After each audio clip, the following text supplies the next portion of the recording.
one hand, when we are speaking of politics, let's also talk about the relief and rescue operations far as Wayanad is concerned, because it is proceeding with no let-up. Over 330 people have been confirmed to have died in the disaster, and agencies involved are having to deal with all the manner of challenges, from bad weather to the threat of epidemics. We've been reporting non-stop from the epicenter of the landslide. Here's what has been happening there, first of all. Thanks to the Bailey Bridge that has been built at Chularmala, heavy machinery, earth movers have been able to reach Mundakai. And not just that, a lot of rescue personnel carrying a lot of equipment that could cut through debris have now come here to one of the worst hit areas. This entire village nearly has been washed away by the flash floods because of the landslides, of course, that happened. The landslide tip, of course, is very, very close to where I'm standing, and you can see all around, as my video journalist Pradeep is going to show you these pictures. It shows the vast devastation and the destruction that this landslide has left behind. Right now you have forces from the army, from the fire and rescue of Kerala state. You also have the NDRF and volunteers who are working day and night to try and identify if anybody has been trapped. Predominantly now, since 3 days have passed, it is a search for mortal remains so that it can be handed over to the families who are right now at relief camps, who don't know where the family members are. At least handing over a mortal remain would mean that they can conduct final rites at least. But up until now, while of course search operations have been conducted over the last couple of days, first of course manually and then using earth movers, they've been able to get over 20 mortal remains. All around, of course, you see even beneath where I'm probably standing, there possibly is a home. And these earth movers are helping, of course, channel out the water, move out the debris, and possibly find any more people who could be still trapped inside. Sniffer dogs as well are being pressed into action. So it's an extensive operation that's currently underway here in Mundakai.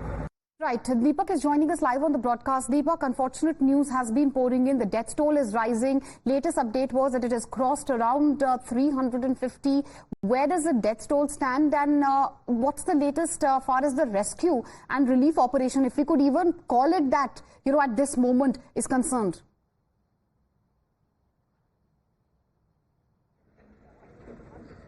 Well, as we speak right now, very popular actor in Kerala, Mr. Mohanlal is here. He's just visited Mundakai. Sir, would you like to say a word? You just made a visit to Mundakai. Would you like to say something? So just one small comment. We should also note, of course, he has been given the position of Lieutenant Colonel as well here in the Indian Army. We are also told that he also owns a little bit of property around here in Mundakai and Suramana around that. He just was at that location now, of course, here to brief the media in just a while from now. And while, of course, we're looking at a lot of people from politicians to, even, actors now paying a visit here. We should note that on one hand, of course, there is a devastation. On the other, the people here are only hoping that there is, enough support that they get in terms of rehabilitation at this point in time. Various announcements have been made by politicians when they come here. Some of the actors have also donated to the Chief Minister's Relief Fund. We'll really have to see whether any announcement will come in from Mr. Mohanlal at this point in time. And more importantly, as we speak, he is expected to right now, while of course I'll try to move a little away because there is a lot of crowding here. While we'll try and get a reaction from him once he briefs the media there in general. But let me take you through the situation here while, of course, the rescue operations continue. Right now, it has been changed into various phases. Up until now, it was predominantly around the area where the homes were.